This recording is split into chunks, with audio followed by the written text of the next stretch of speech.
जय माता दी। प्रिय भक्तों, आप सभी का हमारे चैनल मन की शांति में बहुत बहुत स्वागत है। प्रिय भक्तजन, सावन का महीना 17 दिन बीत चुका है और आज 18वां दिन है। 18वें दिन आप सब श्रावण महात्म्य के 18वें अध्याय का श्रवण करेंगे। 18वें अध्याय में आशा दशमी व्रत का विधान है। भगवान भोलेनाथ का ध्यान करते हुए इस कथा को सुनिए। सनत कुमार बोले, हे भगवान, हे पार्वती नाथ, हे भक्तों पर अनुग्रह करने वाले, हे दया सागर, अब आप दशमी तिथि का महात्म्य बताइए। ईश्वर बोले, हे सनत कुमार, श्रावण मास में शुक्ल पक्ष की दशमी तिथि से यह व्रत आरंभ करें। इस प्रकार 12 महीने में इस उत्तम व्रत को करके बाद में श्रावण मास के शुक्ल पक्ष की दशमी तिथि पर इसका उद्यापन करें।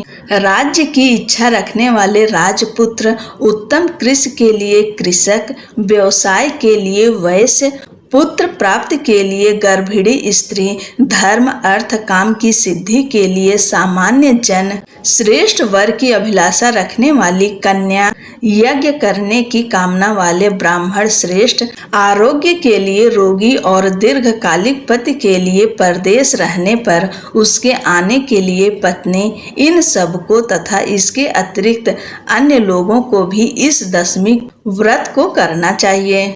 जिस कारण जिसे कष्ट हो तब उसके निवारण हेतु उस मनुष्य को यह व्रत करना चाहिए। श्रावण में शुक्ल पक्ष की दशमी के दिन स्नान करके देवताओं का विधिवत पूजन कर घर के आंगन में 10 दिशाओं में पुष्प, पल्लव, चंदन से अथवा जौ के आटे से अधिदेवता की शस्त्र वाहन युक्त स्त्री रूपा शक्तियों का अंकन करने नक्त बेला में 10 दिशाओं में उनकी पूजा करनी चाहिए। धृत मिश्रित नैवेद्य अर्पण करके उन्हें पृथक पृथक दीपक प्रदान करना चाहिए। उस समय जो फल उपलब्ध हो वह भी चढ़ाना चाहिए। इसके बाद अपने कार्य की सिद्धि के लिए इस प्रकार प्रार्थना करनी चाहिए, हे दिग् देवता, मेरी आशाएं पूर्ण हो और मेरे मनोरथ सिद्ध हो, आप लोगों की कृपा से सदा कल्याण हो।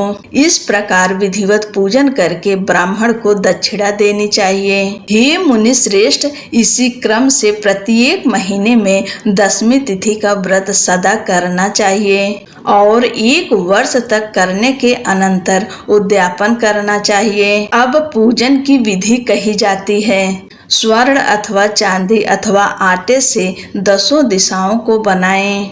उसके बाद स्नान करके भली भांति वस्त्राभूषण से अलंकृत होकर बंधु बांधवों के साथ भक्ति पूर्ण मन से 10 दिग् देवताओं का पूजन करना चाहिए। घर के आंगन में क्रम से इन मंत्रों के द्वारा दिग् देवताओं को स्थापित करें। इन भवन के स्वामी और देवताओं तथा दानवों से नमस्कार किए जाने वाले इंद्र आपके ही समीप रहते हैं। आप ऐन्द्री नामक दिग् देवता को नमस्कार है।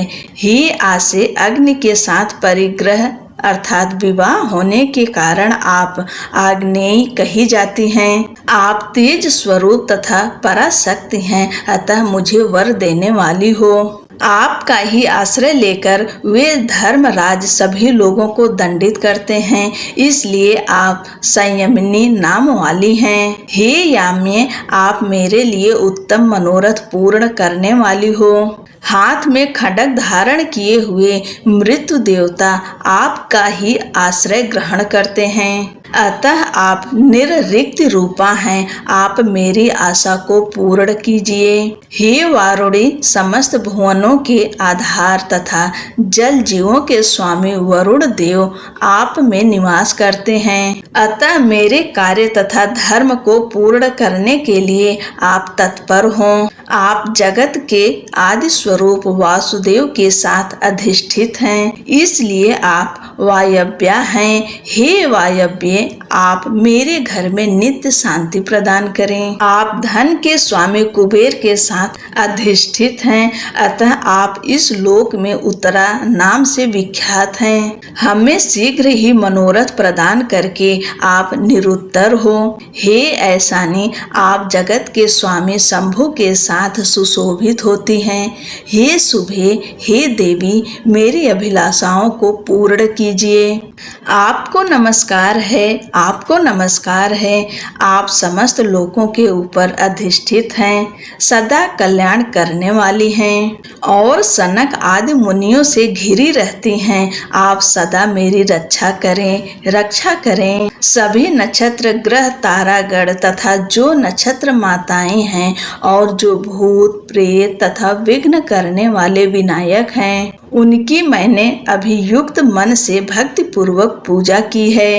वे सब मेरे अभीष्ट की सिद्धि के लिए सदा तत्पर हों। नीचे के लोकों में आप सर्पों तथा नेवलों के द्वारा सेवित हैं, अतः नाग पत्नियों सहित आप मेरे ऊपर प्रसन्न हों।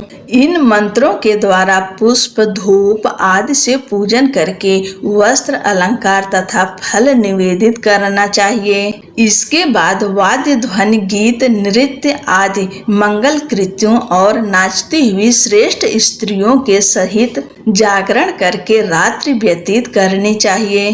कुमकुम अक्षत तांबूल दान मान आदि के द्वारा भक्ति पूर्ण मन से उस रात्रि को सुख पूर्वक व्यतीत करके प्रातः काल प्रतिमाओं की पूजा करके ब्राह्मणों को प्रदान कर देनी चाहिए।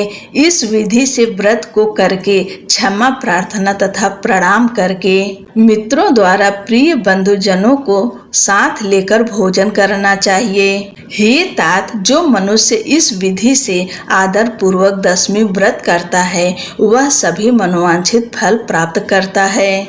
विशेष रूप से स्त्रियों को इस सनातन व्रत को करना चाहिए, क्योंकि मनुष्य जाति में स्त्रियां अधिक श्रद्धा कामना परायण होती हैं। हे मुनि श्रेष्ठ, धन प्रदान करने वाले, यश देने वाले, आयु बढ़ाने वाले तथा सभी कामनाओं का फल प्रदान करने वाले, इस व्रत को मैंने आपसे कह दिया।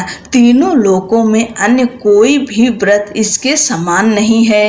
हे ब्रह्मपुत्रों में श्रेष्ठ, वांछित फल की कामना करने वाले जो मनुष्य 10वीं तिथि को 10 दिशाओं की सदा पूजा करते हैं, उनके हृदय में स्थित सभी बड़ी बड़ी कामनाओं को वे दिशाएं फलीभूत कर देती है। इसमें अधिक कहने से क्या प्रयोजन। हे सनत कुमार, यह व्रत मोक्षदायक है, इसमें संदेह नहीं करना चाहिए। इस व्रत के समान न कोई व्रत है और न तो होगा। इस प्रकार श्री स्कंद पुराण के अंतर्गत ईश्वर सनत कुमार संवाद में श्रावण मास महात्म्य में आशा 10वीं व्रत कथन नामक 18वां अध्याय पूर्ण हुआ।